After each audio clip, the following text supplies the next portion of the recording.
Hello everyone and welcome back to my channel, Master Obi-Wan 97.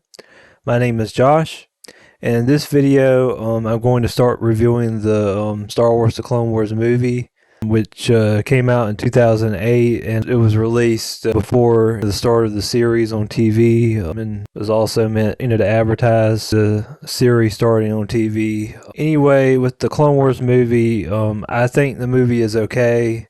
I don't think it's anything really good, but I don't think it's bad. I understand there's some people who don't like the movie, including some friends of mine, and that's fine. I understand the reasons they don't like it.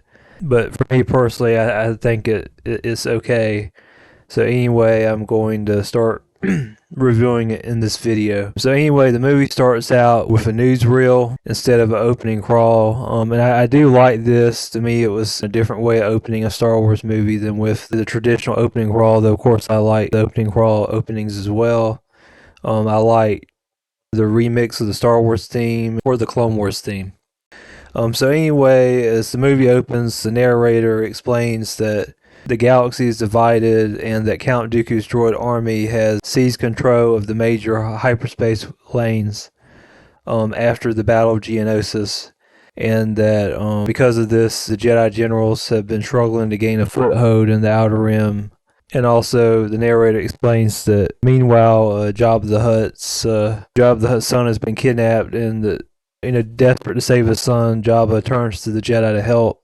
And the Jedi reluctantly agree to help Jabba rescue his son because they need a alliance with Jabba so they can move through Hutt territory. So in order to move their troops into the Outer Rim. So anyway, Chancellor Palpatine tells Mace Windu that he'll need to send as many Jedi as he can, and Mace says that the only Jedi that they can spare is Skywalker and Kenobi, who've just captured the planet Christophsis. So anyway, it cuts back to Christophsis, and Obi-Wan and Anakin, they're in the middle of fighting the Separatists there still, and they're trapped in that situation. And also, if someone's watching the series in a chronological order and seen the two episodes that I reviewed before, they know why Obi-Wan and Anakin are in this situation. And that, anyway, Yoda and Mace contact Admiral Luarin, who says he's been unable to reach Obi-Wan, and that Yoda instructs him to send a messenger. So anyway, I liked the battle sequence on Christophsis. I thought that was good. You get to see Obi-Wan and Anakin in action, and also I like Obi-Wan and Anakin, especially Obi-Wan. Obi-Wan's my favorite Star Wars character, so when I saw this movie for the first time, I was excited to see like Obi-Wan again in a new Star Wars story, even though it was in an animated format instead of live action like episodes 1 through 6. But anyway, after this round of the battle finishes and the Separatist retreat, Yoda's messenger arrives, which turns out to be Ahsoka, and this is the first time we meet Ahsoka, who says that she's been assigned to Anakin as his new Padawan learner, which he doesn't like this at first, and he says he doesn't want to have a Padawan. Anyway, there were people who didn't like Ahsoka when she first appeared, and I understand some of them why they didn't like her. Now, when I saw this, I was willing to give her a chance, and also I know one of the reasons some people didn't like her here, which later she grew on a lot of people later, but I know one reason that some people didn't like her here is she's kind of immature, bratty. But to me, the reason for this and why her being that way didn't bother me a lot is because she's really young here. She's only 13 years old, or 14 going on 15, so she's a teenager, really young. So that's why she's kind of immature, and later she'll mature throughout the series. But anyway, and I understand that some people didn't like the idea of Anakin having a Padawan, and I understand why they felt that way, because before this movie came out, there's never any mention of Anakin having a Padawan anywhere in any of the movies or books or comics or any of that stuff. And I'll admit, when I first heard that Anakin was going to have a Padawan, I thought, you know what? Anakin didn't have a Padawan, or there was never any mention of that. So it's definitely not something I expected.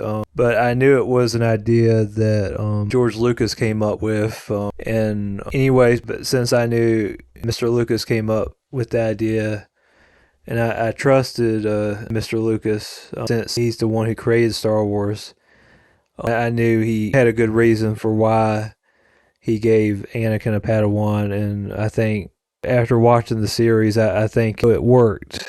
Anyway, so Anakin and Ahsoka meet each other, and Ahsoka delivers Yoda's message, but Obi-Wan and Anakin explain that they're trapped there and vastly outnumbered. And as Obi-Wan says, they're in no position to go anywhere or do anything. And then Ahsoka has the idea that maybe they could send a message via the ship she just came in. So they do that, and they contact Yoda, and Yoda agrees to send them reinforcements. Meanwhile, as the Separatists start their attack again, the Separatists turn on the shield generator that keeps expanding outward, which the heavy cannons, which the Jedi had been using against the Separatist droids, because that was the last major type of weapon they had left. The shield the heavy cannons be useless against the shield, and once the shield gets past the heavy cannons, then the enemy could blow them away. Obi-Wan and Anakin and Ahsoka come up with this plan for Anakin and Ahsoka to sneak past the enemy lines and take out the shield. And anyway, while Anakin and Ahsoka are doing this, Obi-Wan pretends to surrender to the Separatist general, General Worm Losum, and to buy time while Anakin and Ahsoka are taking out the shield.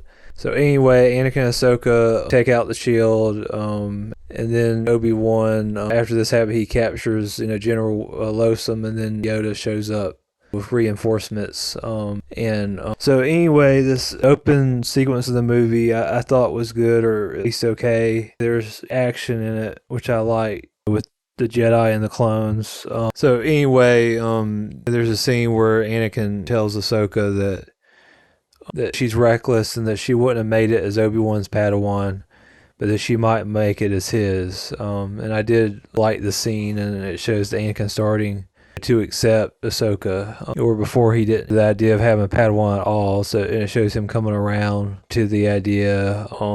So anyway, then they meet with Obi-Wan and Yoda, and Yoda tells them that Jabba the Hutt's son has been kidnapped, and that they're to rescue Jabba's son because they need access through the hyperlanes that Jabba controls. And then Yoda says that meanwhile Obi-Wan will go and negotiate a treaty with Jabba. Anyway, while all this is going on, Asajj Ventress is talking to Count Dooku via hologram on Teph, who she says she's taken Jabba's son to the abandoned monastery. And Count Dooku says, "Good! Everything is going as planned." And then Darth Sidious, his hologram shows up, and he's like, "Soon, the Jedi will not only be at war with you, Count, but the Hutt clan as well." So anyway, I think this concludes my discussion or review of the first act of the Clone Wars movie. Like I said, I thought it was okay. I don't think it's, of course, the best Star Wars movie or anything, but I think it's okay. I give it maybe a 7 out of, or 7.5 out of 10, something like that. In my next video, I'll continue my review of the Clone Wars movie. Also, please feel free to let me know what y'all think of the Clone Wars movie in the comments. Anyways, thank you all for watching my video. Y'all have a great day, and may the Force be with you.